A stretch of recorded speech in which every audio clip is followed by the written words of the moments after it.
الحمدللہ والصلاة والسلام علی رسول اللہ۔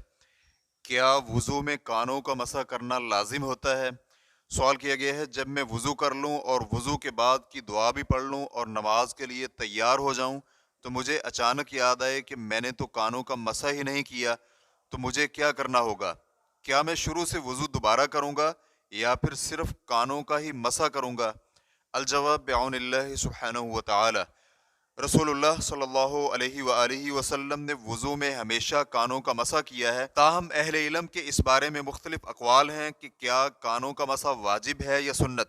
تو کچھ کہتے ہیں کہ یہ واجب ہے، یہ حنبلی فقہاء کرام کا موقف ہے۔ ان کی دلیل یہ ہے کہ عبداللہ بن زید رضی اللہ عنہ سے مروی ہے کہ رسول اللہ صلی اللہ علیہ وآلہ وسلم نے فرمایا، دونوں کان سر میں شامل ہیں۔ ابن ماجہ حدیث نمبر 443۔ اس حدیث کے صحیح ہونے میں اختلاف ہے، تاہم علامہ البانی رحمہ اللہ نے اسے صحیح ابن ماجہ میں صحیح قرار دیا ہے۔ چنانچہ اگر دونوں کان سر میں شامل ہیں تو وضو میں ان دونوں کا مسح کرنا اسی طرح فرض ہوگا جیسے سر کا مسح کرنا فرض ہے، جبکہ جمہور اہل علم کہتے ہیں کہ دونوں کانوں کا مسح مستحب ہے، واجب نہیں ہے۔ مزید تفصیلات کے لیے دیکھیے الموسوعۃ الفقہیہ جلد نمبر 43 صفحہ نمبر 364۔ امام احمد رحمہ اللہ سے یہ بھی منقول ہے کہ جو شخص دونوں کانوں کا مسح نہ کرے تو اس کا وضو اس کے لیے کافی ہوگا۔ ابن قدامہ رحمہ اللہ المغنی جلد نمبر 1 صفحہ نمبر 90 میں کہتے ہیں، دونوں کان سر میں شامل ہیں تو حنبلی فقہی موقف میں قیاس یہی ہے کہ دونوں کا مسح کرنا واجب ہے۔ تاہم خلال کہتے ہیں، سب نے ابو عبداللہ امام احمد سے نقل کیا ہے کہ جس شخص نے عمدن یا بھول کر مسح نہیں کیا تو اس کا وضو اس کے لیے کافی ہوگا۔ اس کی وجہ یہ ہے کہ دونوں کان سر کے ماتحت ہیں۔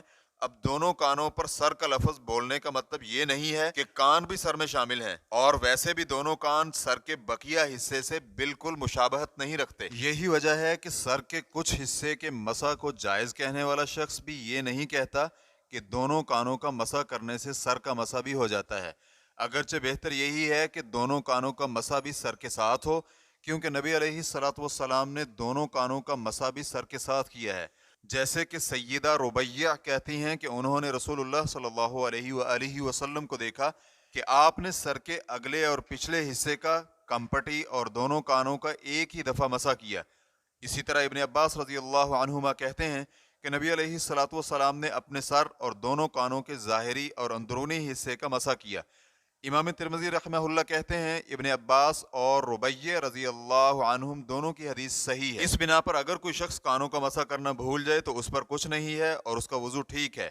واللہ تعالی اعلم۔ اسلام کیو اے ریکارڈنگز، مؤسسۃ الشیخ محمد صالح المنجد، المملکۃ العربیۃ السعودیہ، فتویٰ نمبر 115246۔ والسلام علیکم ورحمۃ اللہ وبرکاتہ۔